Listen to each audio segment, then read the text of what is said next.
Bem, olá a todos. Alguém lá no Patreon perguntou: Drakenifel, como você projeta um sistema de propulsão naval a vapor? E muita gente parece concordar com eles porque, bem, essa foi uma das opções mais votadas na enquete mensal do Patreon. Então hoje vamos analisar algumas das considerações que você pode querer ter em mente ao projetar seu sistema de propulsão naval. Então, primeiro, você vai usar vapor ou não? Agora, é claro, isso depende de quando você está considerando construir ou projetar seu sistema de propulsão a vapor naval, porque, claro, se você está tentando projetar um sistema desses em 1800, eu tenho uma notícia para você: você vai fracassar. É vela o tempo todo. No entanto, se você está tentando fazer isso, digamos, em 1930, há algumas opções disponíveis. Por exemplo, você poderia usar diesel, que não envolve a criação de vapor, e isso nos leva ao nosso primeiro pequeno dilema. Pelo menos para o período que o canal cobre, os motores a diesel, quando existem, são mais eficientes. Eles vão te levar mais longe com uma determinada quantidade de combustível, mas sua densidade energética é menor, ou seja, se você tem uma certa metragem quadrada ou volume que vai preencher com algum tipo de motor, e se você usar um sistema a diesel, a potência total disso vai ser menor do que o equivalente em um sistema de propulsão a vapor. Então, nesse caso, se você quer velocidade, o diesel provavelmente não é a melhor opção, mas se você realmente gosta de autonomia, provavelmente é uma boa ideia.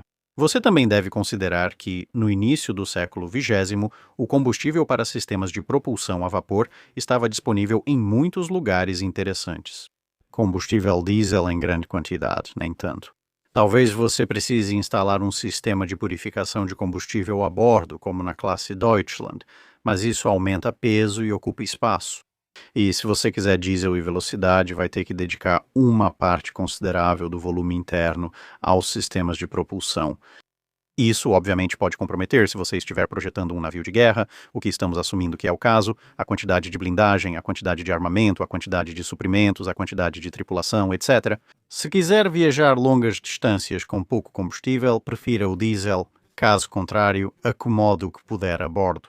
Você também pode escolher uma planta de energia combinada. Você pode usar diesel no eixo central, se for alemão com 3 eixos, ou nos 2 eixos internos, se optar por um sistema de 4 eixos nos navios capitais, deixando o vapor para os eixos externos. Então, teoricamente, isso seria capaz de te dar a capacidade de cruzeiro de longa distância do diesel e a capacidade de alta velocidade do vapor, à custa de uma planta de máquinas um pouco maior do que você talvez gostaria. Além disso, seria necessário transportar 2 combustíveis e ter engenheiros treinados em 2 sistemas de propulsão diferentes, o que pode gerar problemas. Mas no final das contas, tudo se resume ao que você pode pagar e ao que você quer como objetivo final. Agora, supondo que você tenha escolhido um sistema de propulsão totalmente a vapor, ou esteja pensando no que vai fazer para um sistema de propulsão parcialmente a vapor, você então precisa pensar em que tipo de combustível vamos usar. Novamente, se você estiver fazendo qualquer coisa até cerca da primeira década do século XX, você está praticamente restrito ao carvão, então boa sorte carregando carvão. No entanto, quando você entra no século XX, começa a ver o surgimento das caldeiras mistas. Então você pode usar principalmente carvão, mas borrifando óleo para ajudar na queima, aumentando a potência. E à medida que você entra na década de 1910 e depois disso, você começa a ter cada vez mais acesso ao uso de óleo para alimentar sua planta de vapor. Agora, acredite ou não, existem alguns benefícios em cada sistema. Sim, praticamente todo mundo em várias marinhas mudou para o óleo, mas como os japoneses descobririam no final dos anos 30 e início dos anos 40, o óleo realmente tem uma desvantagem. Carvão, mesmo que não seja um carvão de boa qualidade, geralmente pode ser encontrado de alguma forma, em algum lugar, na maioria dos países. Óleo, nem tanto. Então isso significa que você vai depender de algum tipo de fornecimento de óleo estrangeiro vindo do exterior, a menos que você seja um daqueles países muito sortudos que possuem campos de petróleo naturais, ou o seu país seja tão grande que inevitavelmente terá alguns campos de petróleo naturais em algum momento. Ou, potencialmente, você saiu por aí e tomou o território de outros países e, por acaso, eles têm petróleo. Mas, nesses casos, você ainda precisa levar esse petróleo de volta para o seu país de origem, o que, bem, outras nações podem querer opinar sobre isso. Mas, tirando a possibilidade de realmente não ter nenhum combustível, o petróleo é fantástico. Ele fornece mais energia por unidade de massa do que o carvão, É muito mais fácil reabastecer, muito mais limpo para reabastecer, o que é uma grande vantagem para a sua tripulação. Você não precisa de tanta tripulação porque não precisa mais de foguistas. Embora o posto seja mantido, a ideia geral de precisar de centenas de homens para jogar grandes quantidades de combustível nas fornalhas morre com a propulsão a carvão. E se você ficar sem óleo em um dos seus tanques de combustível, você simplesmente diz: ok, acho que vamos tirar óleo de outro tanque de combustível. Enquanto que, se você ficar sem carvão em um dos seus depósitos, é uma caminhada e tanto até outro depósito.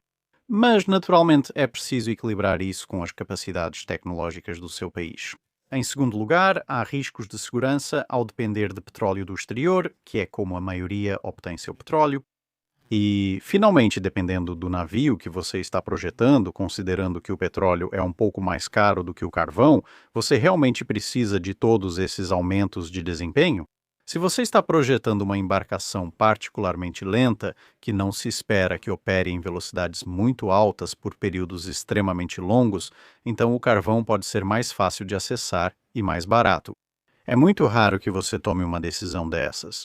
Mas se por acaso você tiver depósitos locais de carvão e não tiver depósitos locais de petróleo, ou não tiver fácil acesso ao petróleo do exterior, o carvão pode ser uma solução para coisas como pequenos navios de escolta. Mas supondo que você já superou tudo isso, vamos assumir que escolheu a opção mais comum das décadas de 20, 30 e 40, um sistema a vapor movido a óleo. Agora você pode escolher que tipo de motores suas adoráveis caldeiras a vapor vão alimentar. Claro, do meio ao final do século XIX havia motores trunk, compostos e duplamente compostos, conforme eram inventados. Mas vamos definir nossa questão e citar algumas das tecnologias mais antigas, principalmente do final da década de 1910 em diante, pois é quando surgem mais opções. Você pode adotar o estilo antigo com motores de tripla expansão vertical, que são fáceis de fabricar. Eles não são particularmente brilhantes ao operar em velocidades excepcionalmente altas por muito tempo, embora o advento da lubrificação forçada resolva esse problema em parte. Eles são muito grandes e tendem a gerar muita vibração. Como disse, são baratos e fáceis de construir. Então, se você tem algum tipo de limitação, seja algum gargalo industrial ou falta de financiamento para construir alguns dos sistemas de motores mais complicados, pode valer a pena considerar. Especialmente se mais uma vez você está construindo algo que não se espera que vá particularmente rápido, como uma escolta de comboio. Depois disso, você tem o próximo passo, as turbinas. Turbinas relativamente fáceis de construir, um pouco mais difíceis de fabricar do que um motor de tripla expansão vertical, mas ainda podem ser produzidas em massa. São muito mais compactas que os motores de tripla expansão vertical. Elas não causam nem de perto a quantidade de óleo, vapor e vibração espalhados por todo lado, como acontece com os motores de tripla expansão vertical. Mas elas geralmente funcionam bem apenas em uma configuração de velocidade específica. E como turbinas puras, essa configuração de velocidade é muito mais rápida do que você realmente gostaria, pelo menos em termos de RPM nas suas hélices. Então, são eficientes e ineficientes ao mesmo tempo. Isso nos leva às escolhas divididas de motores no final dos anos 1910 e início dos 1920, especialmente na Marinha dos Estados Unidos, mas também em outros lugares. Turbinas engrenadas ou propulsão turboelétrica. Então, com as turbinas engrenadas, você elimina o problema de a sua turbina estar girando a vários milhares de RPM, utilizando engrenagens robustas para reduzir a rotação do eixo para dezenas ou centenas de RPM, o que é algo mais adequado para uma hélice que não quer morrer imediatamente de uma cavitação horrível. Isso, é claro, aumenta enormemente a eficiência e, portanto, o alcance que você pode obter de uma planta de propulsão por turbina, mas, no final das contas, a turbina ainda tem uma velocidade fixa na qual ela funciona melhor. Portanto, ainda existirão velocidades em que você será menos eficiente. Isso pode ser resolvido usando diferentes tipos de turbinas, como falaremos a seguir. Mesmo com turbinas de alta e baixa velocidade, ainda existem velocidades intermediárias onde a eficiência não é máxima. É aí que entra a propulsão turboelétrica. A propulsão turboelétrica é mais e menos eficiente que uma turbina com engrenagem, pois adiciona uma etapa. Então você ainda tem suas caldeiras, ainda tem suas turbinas, mas em vez de a energia ir para um sistema de engrenagens e depois para os eixos das hélices, a energia rotacional das turbinas é transformada em energia elétrica por meio de geradores. Essa energia elétrica é então conduzida para grandes motores e os motores giram. Agora, é claro, ajustar a quantidade de eletricidade que os motores recebem é algo bem fácil e rápido. Você pode colocar tanta energia na marcha ré quanto coloca para avançar. E claro, você tem a redundância múltipla de, bem, aquele motor queimou.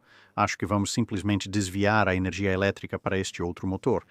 Mais difícil com ligações puramente mecânicas, mas há duas desvantagens. Primeiro, como disse, é simultaneamente mais e menos eficiente. Isso acontece porque você introduziu mais uma etapa no processo de transferência de energia. Sempre que a energia muda de estado ou é transferida, ela perde parte dela, pois não há condutor perfeito, pelo menos no início do século XX. O que será que vão inventar no futuro? E assim, para uma determinada quantidade de energia colocada na caldeira, a quantidade de energia que chega ao eixo da hélice em uma transmissão turboelétrica vai ser um pouco menor, na sua melhor eficiência, do que a melhor eficiência de uma turbina com engrenagem. Mas a turbina com engrenagem só opera nesse estado eficiente em uma única configuração de velocidade, como já discutimos. Enquanto que com a transmissão turboelétrica, como você não está mudando a velocidade da turbina, você só está mudando a quantidade de eletricidade que vai para os motores, suas turbinas, como parte do seu sistema de transmissão turboelétrica, podem funcionar o tempo todo na sua eficiência ideal, o que significa que, se você quiser usar escalas um pouco arbitrárias, uma turbina engrenada pode operar com 9 de 10 de eficiência em sua velocidade ideal. Mas, caso contrário, ela está funcionando a 3, 4, 5 de 10 e seu sistema de transmissão turboelétrica está permanentemente operando a 8 de 10. Então, a menos que seu navio passe muito tempo naquele ajuste de 9 de 10 na turbina, o sistema de transmissão turboelétrica, no geral, provavelmente vai te economizar um pouco de dinheiro porque vai economizar bastante combustível e potencialmente permitir que você vá um pouco mais longe. Mas o outro lado negativo é que, de novo, como você adicionou mais uma etapa, introduziu esses grandes geradores e motores elétricos, todo o sistema ocupa mais espaço e é mais pesado. Se estiver construindo um navio sem muitas restrições de tratados, isso provavelmente não importa tanto, porque a diferença de peso e volume entre uma propulsão turboelétrica e o equivalente em turbinas engrenadas provavelmente pode ser compensada, simplesmente tornando o casco um pouco maior do que seria normalmente. Mas quando você está operando sob restrições de tratados, como deveria estar fazendo se você está nos anos 1920 ou 30, ou talvez exista uma restrição orçamentária que queira que você limite o tamanho do seu casco. Por algum motivo, sistemas de propulsão turboelétrica podem causar problemas agora, porque cada metro quadrado adicional e cada quilo ou libra extra que esse sistema ocupa é algo que você não pode colocar em canhões e blindagem. Você precisa tomar uma decisão importante neste caso. Mas vamos supor que você fez o que a maioria das pessoas fazia na época e optou por turbinas engrenadas. Agora retomamos o que falamos antes sobre diferentes tipos de turbina. Há turbinas de alta pressão que usam vapor direto das caldeiras, mas o que acontece com esse vapor? Esse vapor normalmente iria aos condensadores, mas ainda contém muita energia. Então, a maioria dos sistemas, quando as turbinas realmente se estabelecem, vai ter uma turbina de alta pressão e uma turbina de baixa pressão. Como o nome indica, a turbina de baixa pressão utiliza o vapor de escape da turbina de alta pressão para extrair mais energia. Como resultado, as pás da turbina de baixa pressão em seus rotores precisam, e os próprios rotores precisam, ser consideravelmente maiores. Ok, essa não é uma escolha difícil, mas há a possibilidade de adicionar mais turbinas ao sistema. Agora, por que colocar ainda mais turbinas ali? Você pode perguntar, bem, o que você vai fazer para ir em marcha a ré? Agora, veja, você pode fazer várias coisas com um sistema de propulsão a vapor se quiser ir em marcha a ré. Você poderia, pelo menos em teoria, parar completamente sua turbina e começar a alimentar vapor no sentido oposto ao que estava indo antes, o que em teoria faria as lâminas da turbina girarem para o outro lado e assim você iria em marcha a ré. Isso te poupa de ter que colocar qualquer outra coisa se você quiser ter a capacidade de marcha a ré, mas exige que, no mínimo, você reduza a rotação das suas turbinas até zero antes de fazer qualquer coisa. E, bem, no fim das contas, aquela turbina foi projetada para girar no outro sentido, então pode haver problemas aí, mas é possível. Você também pode instalar uma turbina de reversão direta, geralmente igual a outra turbina, talvez um pouco menor, pois pode não precisar de tanta potência, e voltada para o lado oposto. Você alimenta o vapor normalmente, ele gira, mas como está do outro lado, a rotação é oposta, e assim você conecta ao eixo da hélice. Se você estiver usando um sistema de turbina com engrenagem, este é um excelente momento para acionar a embreagem, como encontrado no HMS Belfast. Porque, obviamente, você desengata as engrenagens que vêm das suas turbinas de propulsão para frente e então pode acionar a turbina de reversão. Como você vê neste aviso, não faça isso em alta velocidade, pois danificar engrenagens em uma turbina é uma forma muito cara de parar totalmente. Então, aí você tem um equilíbrio entre peso, peso adicional e volume versus potência e eficiência. Mas existe outro tipo de turbina que você pode querer instalar, uma turbina de cruzeiro, porque, é claro, você pode não querer toda a potência do seu conjunto principal de turbinas. Mas, como mencionamos, operar uma turbina abaixo das configurações ideais de rotação tende a resultar em um uso muito ineficiente do seu combustível. Você poderia ter uma turbina de cruzeiro menor. Ela ainda vai funcionar em uma velocidade relativamente alta, mas não vai gerar nem de perto tanta potência porque é menor e, portanto, coloca menos energia no sistema de engrenagens e, consequentemente, a saída na outra ponta é um RPM muito mais baixo. Agora, novamente, você tem um compromisso. É mais peso, ocupa mais espaço, mas em termos de eficiência de repulsão, pode ser mais eficiente. Então, você leva isso em consideração ou simplesmente opera suas turbinas maiores em uma velocidade mais baixa e aceita essa ineficiência? Muito disso vai depender, obviamente, do peso e do espaço que você tem disponível no projeto, mas também de quanto você espera operar em baixa velocidade, alta velocidade ou em uma velocidade intermediária. Se, por exemplo, você pode navegar em velocidade de cruzeiro com dois eixos usando seu sistema de propulsão normal e depois simplesmente ligar os dois eixos externos para atingir a velocidade máxima, provavelmente você não precisa de uma turbina de cruzeiro. Se você pretende fazer muitas viagens em velocidade de cruzeiro e quer mais eficiência, talvez prefira uma turbina de cruzeiro com todos os motores funcionando. Há vários momentos de decisão para você optar por fazer isso ou não. Agora mencionamos ter 3 ou 4 eixos de propulsão, e claro, em embarcações pequenas como contratorpedeiros, você pode ter 2, e em embarcações realmente pequenas como escoltas, pode ter apenas um. Mas normalmente você precisa tomar algum tipo de decisão sobre o número de eixos que deseja, porque, claro, mais eixos significa que você precisa de mais, neste caso, turbinas, mais conjuntos de engrenagens e mais caldeiras. Porque se você optar, digamos, para navios capitais por 3 eixos, então você só precisa de 3 conjuntos de turbinas, seja lá quantas turbinas você vai ter em cada conjunto, e 3 conjuntos de caldeiras, e cada um deles, obviamente, pode ser um pouco maior. E há, claro, também considerações estruturais e de manobra tática ao se ter propulsão de 3 ou 4 eixos, etc, etc. Mas é algo a se pensar. Se, por exemplo, o seu país é realmente bom em construir grandes sistemas de propulsão a vapor, pode ser melhor optar por menos eixos e sistemas de propulsão maiores. Se, no entanto, você for realmente muito bom em fabricar unidades menores, talvez não tenha tanta experiência em construir unidades ultra grandes, então ter mais eixos do que a média pode ser melhor. Mas, novamente, várias outras considerações podem entrar em jogo aí, como, bem, quanta potência você está enviando por esses eixos de hélice.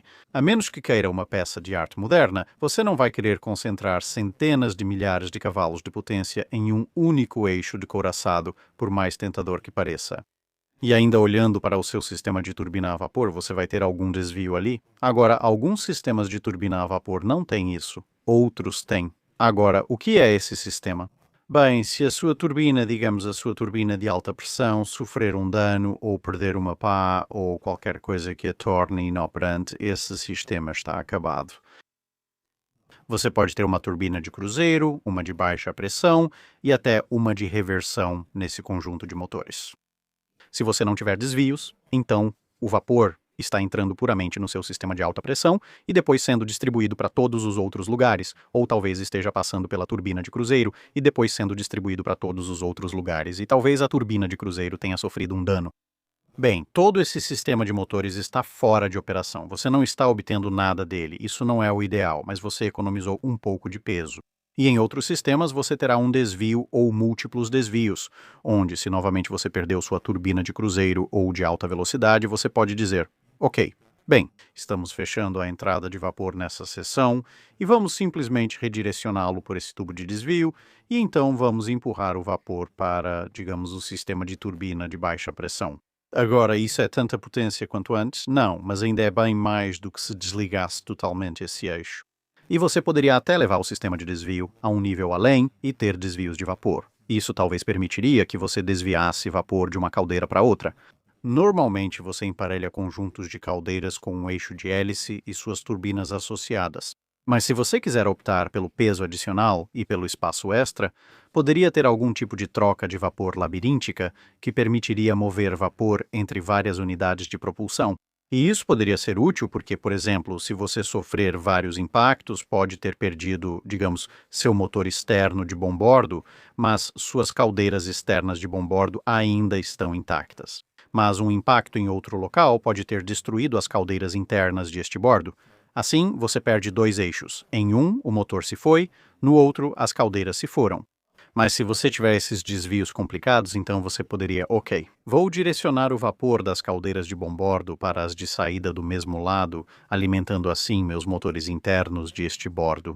Ou se você não quiser ter, no caso de um projeto de 4 eixos, 3 linhas de desvio de cada conjunto de caldeiras para cada outro conjunto de motores, e você simplesmente faz isso para o conjunto adjacente, então você pode dizer, ok, bem, eu vou alimentar o vapor do meu, caldeiras internas de bombordo para o meu conjunto de motores internos de este bordo, e então minhas caldeiras externas de bombordo vão alimentar o meu conjunto de motores internos de bombordo, e dessa forma você tem 3 eixos funcionando, mesmo tendo sofrido danos em 2 elementos separados do seu sistema de propulsão, o que é certamente uma vantagem. Mas é claro, como eu disse, envolve consideravelmente mais peso, espaço, custo e potencialmente aberturas nos anteparos, então é uma troca. Sobre as caldeiras e motores, como pretende organizá-los? Pode ser tentador e teoricamente mais eficiente dizer todas as turbinas ficam aqui e as caldeiras ali. Assim, tudo fica compacto e fácil de fazer. Exceto por um pequeno problema, que é claro, se você for atingido nas caldeiras ou nos motores, você pode acabar perdendo a propulsão completamente, o que não é nada bom. Agora você pode usar o sistema de unidades. E, tecnicamente falando, o sistema de unidades divide ou uma caldeira ou uma seção de caldeiras e as turbinas de um determinado conjunto de potência para um único eixo, obviamente, e então diz, ok, vamos colocar tudo isso em compartimentos individuais, e depois você replica isso para quantos eixos você tiver. Você também pode começar a mover as coisas. Então você pode ter uma turbina bem a ré no lado de bombordo, mas a turbina interna pode estar consideravelmente mais à frente e as caldeiras também podem ser movidas. Agora, isso tem a vantagem de que o rompimento de qualquer compartimento individual não desativa todo o seu sistema de propulsão. E ao mover as caldeiras e turbinas, de forma que elas não fiquem todas em um bloco aqui e outro bloco ali, mesmo que cada seção seja dividida por anteparas, isso também significa que um golpe particularmente forte ainda não consegue destruir todas as suas caldeiras e todas as suas turbinas. Pode destruir algumas, mas haverá outras em outros lugares. Com desvios, você continua funcionando facilmente. O problema aqui é que o sistema de unidades cria ineficiências em termos de aproveitamento do espaço e exige muito mais tubulação de vapor. Então, novamente, você está sacrificando peso e espaço em troca de redundância nesse caso. Existe outra forma de fazer o sistema de unidades, que tecnicamente não é exatamente o sistema de unidades, mas segue o mesmo princípio de design, que é agrupar a caldeira e as turbinas para um determinado eixo e colocar tudo em uma única caixa. E você faz isso para todos os eixos. E você teria, no caso de um projeto de 4 eixos, 4 grandes caixas, onde estariam seus 4 sistemas principais. Isso é usado em alguns navios por ser um pouco menos eficiente em peso e espaço do que ter todas as caldeiras e turbinas em 2 compartimentos separados. Mas é consideravelmente mais resistente do que isso, embora não tenha exatamente o mesmo peso em posição que um sistema de unidade completo, mas em troca sendo um pouco menos resistente. Porque, claro, se você receber um impacto em uma dessas, digamos, caixas de força, então basicamente aquele eixo está perdido. Se turbinas e caldeiras estiverem em seções separadas, é possível, com bypasses, fazer alguma alimentação cruzada, como já descrevemos. E então chegamos às nossas duas últimas escolhas, pelo menos para este vídeo. Primeiro, qual pressão de caldeira você vai usar e que tipo de caldeira? Porque certamente nas décadas de 1930 e 1940 você tinha uma escolha entre o que era considerado na época caldeiras de baixa pressão e de alta pressão. Não há uma definição fixa para baixa ou alta pressão. Quero dizer, se você voltar para a década de 1870, baixa pressão seria medida talvez em 2 dígitos baixos de PSI e alta pressão seria medida em 2 dígitos altos ou talvez em 3 dígitos muito baixos de PSI, enquanto que normalmente, na época da Segunda Guerra Mundial, a maioria das pessoas considerava baixa pressão algo em torno de 300 a 350 psi e alta pressão algo na faixa de 600 psi ou mais. Então, o que fazem essas coisas? Caldeiras de alta pressão, tecnicamente, oferecem mais potência. assim pode parecer uma decisão óbvia. Mas talvez nem tanto, porque caldeiras de alta pressão exigem mais manutenção, já que há mais potência passando por elas, portanto há mais desgaste e por isso você vai precisar fazer manutenção com mais frequência. E a necessidade de manutenção talvez seja ainda mais crítica, porque um vazamento em uma caldeira de 600 psi não é nada bom. Um vazamento em uma caldeira de 300 psi já é ruim, mas em uma de 600 psi é bem pior. E o que isso significa é que uma caldeira de alta pressão pode pesar um pouco mais, ela pode ser um pouco menos confiável. E você vai precisar de uma tripulação um pouco maior para operá-la, porque, bem, manutenção, mas também porque ela pode acabar consumindo um pouco mais de combustível. Um sistema de baixa pressão, embora possa ser um pouco menos eficiente em transformar óleo em energia, é menos propenso a falhas, precisa de uma equipe de máquinas menor e as consequências de uma falha são um pouco menos catastróficas.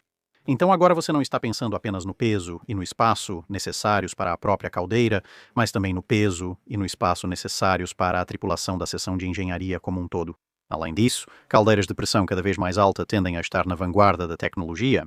Então, seu país realmente consegue fabricar caldeiras de alta pressão e garantir que, apesar da maior manutenção necessária, elas estejam em algum ponto da curva. Ou é o caso de que você pode teoricamente fabricar caldeiras de alta pressão, mas elas vão quebrar o tempo todo, a menos que você coloque 1 bilhão de sistemas de segurança nelas, que todos precisam ser regulados e, portanto, aumentam o número de tripulantes. Se qualquer uma de várias dezenas de coisas der errado, como algo ser danificado ou alguém se ferir ou morrer em batalha, todo o sistema pode falhar e quebrar rapidamente. Nesse ponto, o fato de que tecnicamente você pode não significa necessariamente que você deva. Se você gerenciar esses riscos e exigências, poderá aproveitar os benefícios de uma caldeira de alta pressão. A escolha é sua. Outra coisa para se pensar sobre caldeiras, pelo menos se você for francês no final dos anos 30 e 40, é: você vai optar por circulação forçada ou circulação natural? Caldeiras de circulação natural são padrão e amplamente utilizadas por todos.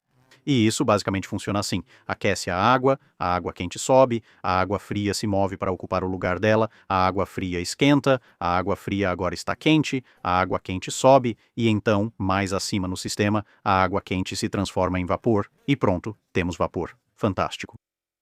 O problema é que as tubulações das caldeiras seguem leis físicas rígidas sobre circulação de água e vapor. Não se pode fazer curvas fechadas nem deixar tudo muito compacto. Caso contrário, você vai acabar, na melhor das hipóteses, com uma distribuição de pressão desigual e efeitos de golpe de Ariete, e na pior das hipóteses, com tudo explodindo. Enquanto que, com caldeiras de circulação forçada, você pode reduzir drasticamente o peso e o espaço necessários para suas caldeiras, ao ter basicamente impulsores, ventiladores, hélices ou como você quiser chamar, ali junto com a água da sua caldeira. E eles podem forçar a água quente e, consequentemente, o vapor a se mover por curvas particularmente fechadas, serpentinas e todo tipo de coisa. O que significa que, enquanto estiverem funcionando, suas caldeiras por pé quadrado ou cúbico vão produzir muito mais potência do que caldeiras comuns. E assim, você pode tanto tornar sua casa de máquinas consideravelmente menor, quanto mantê-la do mesmo tamanho e ir consideravelmente mais rápido. A única desvantagem disso é, claro, se essa máquina de circulação forçada quebrar, essa caldeira também vai quebrar muito rapidamente. Então isso adiciona um nível adicional de complexidade e, claro, de custo ao seu processo de fabricação de máquinas. Mas certamente é algo que vale a pena considerar novamente.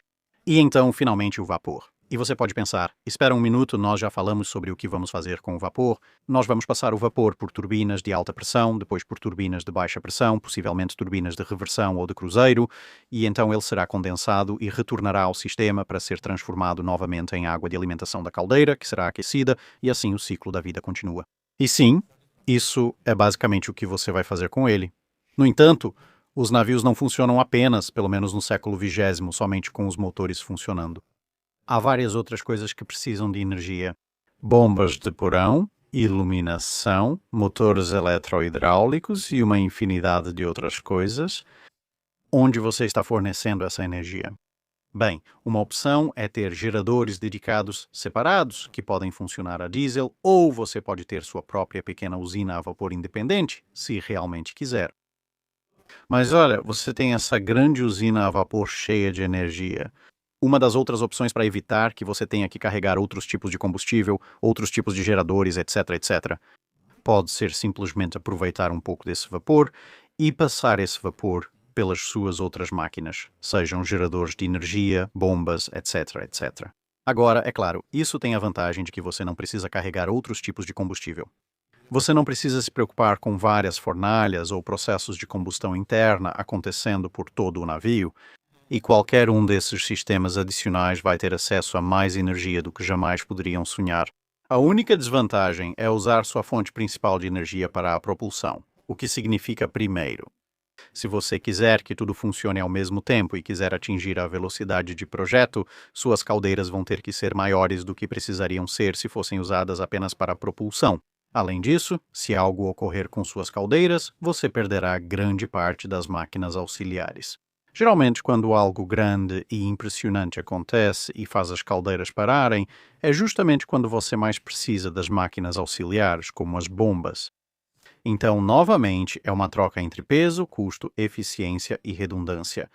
No entanto, existe um elemento um pouco subestimado em operar tudo, desde a geração de energia até o aquecimento, usando o vapor das caldeiras principais. E isso é, como já discutimos em muitos vídeos e tridocs antes, o fato de que suas turbinas, neste caso, ou motores verticais de tripla expansão, ou seja lá o que você estiver usando, têm uma potência nominal projetada, que é a sua potência máxima nominal. Mas essa não é a potência máxima real delas. Haverá uma margem razoável acima disso, na qual você pode operar seus motores, só que isso vai reduzir drasticamente a vida útil deles. Quanto mais você aumenta, maior a chance de falha catastrófica, mas há potencial para a produção de energia bem maior a curto prazo. Exatamente quão curto é esse curto prazo depende de quanta potência você vai forçar através do equipamento e de quanta manutenção você fez. Agora, por que isso importa quando se trata dos sistemas auxiliares? Bem, obviamente, você precisa de mais energia a vapor para aumentar a velocidade das suas turbinas.